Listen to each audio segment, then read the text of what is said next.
Assalamualaikum sahabat, inilah kisah. Kita lanjut di episode 2. Antara Ali bin Yusuf bin Tashfin dan Muhammad bin Tumar. Itulah metode yang digunakan oleh Muhammad bin Tumar sebagai sarana untuk melakukan perubahan dan reformasi. Metode seperti itu tanpa perlu disangsikan lagi jelas bertentangan dengan metode yang benar dan juga melanggar metode yang digunakan oleh Rasulullah SAW seperti yang kita lihat. Ali bin Yusuf bin Tashfin sudah mendengar nama Muhammad bin Tumar, berikut seruan dakwahnya. Dengan menggunakan logika yang sehat, sang khalifah ini berpikir untuk mengadakan debat antara Muhammad bin Tumar dengan ulama-ulama pemerintah Murabitun di istana sang khalifah sendiri. Muhammad bin Tumar datang sebagai pemimpin 6 anak buahnya. Datang pula ulama-ulama dari pemerintahan Murabitun yang dipimpin oleh seorang ulama besar dan ketua hakim bernama Malik bin Wuhaib. Kedua belah pihak pun terlibat dalam debat yang cukup panas. Ide menyelenggarakan acara debat seperti itu bermanfaat untuk memberi kesan bahwa Ali bin Yusuf bin Tashfin adalah seseorang yang konsisten melakukan banyak kebaikan. Kalau tidak, minimal sangat mungkin ia akan membuat-buat kebohongan atau membuat rekayasa forum debat seperti itu. Lalu selanjutnya ia akan melakukan penahanan terhadap Muhammad bin Tumar di sel penjara atau membunuhnya atau tindakan-tindakan lainnya. Terlebih bahwa Muhammad bin Tumar sudah terindikasi hendak melakukan pemberontakan terhadap penguasa yang sah dan ingin mengubah sistem pemerintahan yang ada. Inilah yang menambah keyakinan hasil akhir acara debat-debat tersebut adalah untuk kepentingan sang amir, seperti yang akan kami kemukakan nanti. Dalam acara debat ini, Muhammad bin Tumar dapat mengalahkan dengan telak ulama-ulama dari pemerintahan Murabitun. Sebagaimana telah kami kemukakan sebelumnya, Muhammad bin Tumar adalah seorang ulama yang sudah kenyang dengan ilmu.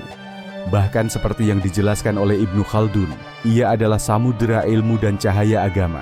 Ia telah menghabiskan waktu selama 10 tahun di Baghdad untuk belajar ilmu berdebat dan seni-seni berdialog di bawah asuhan kaum intelektual dari golongan Mu'tazilah dan golongan-golongan yang lain.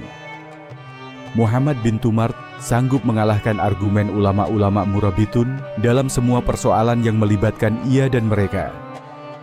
Sampai-sampai Ali bin Yusuf bin Tashfin harus menangis di forum debat tersebut ketika ia melihat maraknya praktik-praktik kemaksiatan di negerinya. Sementara lah sendiri sama sekali tidak tahu, atau ia tahu, tetapi tidak mau bertindak untuk mengatasinya.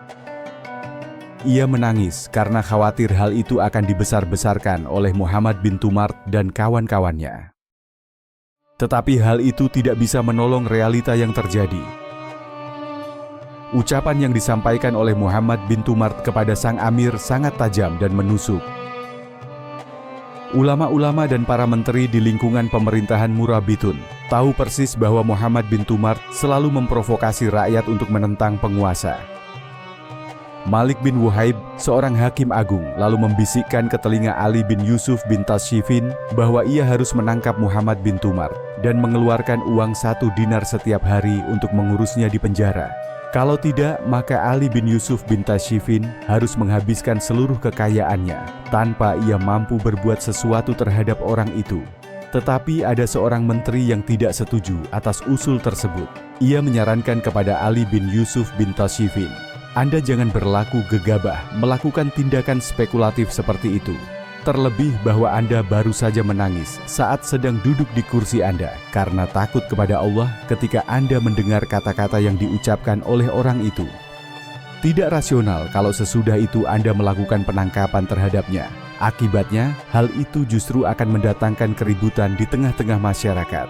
Ia hanya bersama 6 orang anak buahnya saja, sementara Anda adalah penguasa sebuah pemerintahan yang sangat besar, yakni pemerintahan orang-orang Murabitun.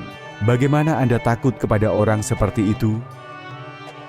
Setelah menimbang-nimbang antara pendapat Malik bin Wuhaib sang hakim agung dan pendapat salah seorang menterinya tadi, dengan mantap akhirnya Ali bin Yusuf bin Tashfin membiarkan Muhammad bin Tumar. Ia merasa takut berdosa kalau sampai menahan Muhammad bin Tumar tanpa ada alasan yang bisa dibenarkan. Faktanya secara lahiriah, orang tersebut baik-baik saja. Sangat mungkin ia bisa memperbaiki keadaannya jika ia dengan dibantu oleh Muhammad bin Tumar berikut anak buahnya bersedia melakukan yang lebih baik. Tetapi Muhammad bin Tumar tidak mau melakukannya.